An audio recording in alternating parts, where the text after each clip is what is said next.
Nasib manusia memang tak selamanya akan pagujrut. Namanya juga hidup, kadang di atas, kadang digulung kulobaan.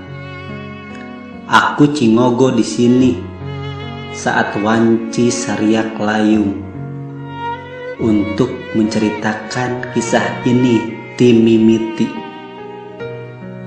Dulu aku disebut kampungan karena pernah beli obat nyamuk kadistro.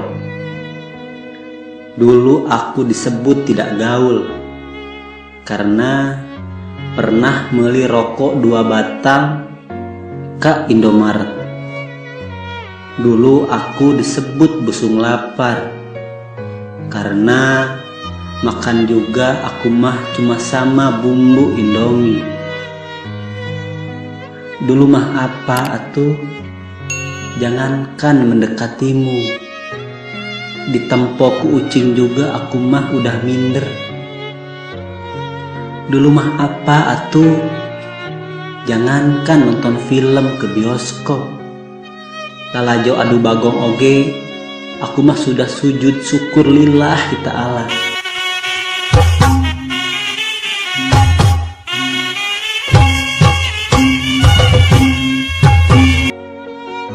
Dulu mah apa atuh? Jangankan beli coklat Silver Queen, beli coklat hayam jago juga aku mah daharna dikolomohan biar awet. Hidup aku selalu dikucilkan, dihina, dicaci maki oleh setiap insan yang hidup di dunia ini. Tapi sekarang aku bangkit demi godek Roma Irama dan siluman melak cangkeng. Aku akan membeli omongan kalian, wahai turup termos. Sekarang aku kaya, di Paris, ombehna di Dubai.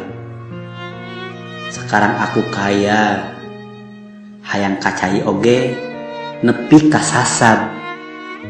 Bakat kuloba teuing pantok di imah urang.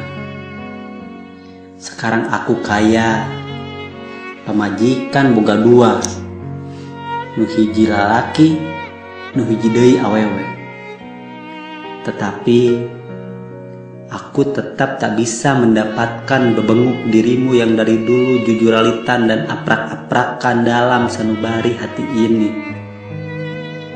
Di saat aku memanggil kamu, kamu malah luak liuk tepugu. Please deh beb, kalau gue manggil itu tenjo sama Allah, apa gue harus nyuruh yang maha kuasa buat manggil lo? Atau elonya nanti paeh dan ke akunya teh nanti jadi sedih. Nanti aku muruh-kui kancai soca. Tapi ternyata seiring berjalannya waktu, kamu luluh juga olehku. Kamu mau menerimaku walaupun banget aku siga tulak pantu. Dan akhirnya aku dan kamu bahagia selama-lamanya. Dan buat elo-elo yang dulu menghina gue doain semoga setiap menta duit kakolot, kalian bakal dititah heula. Catat,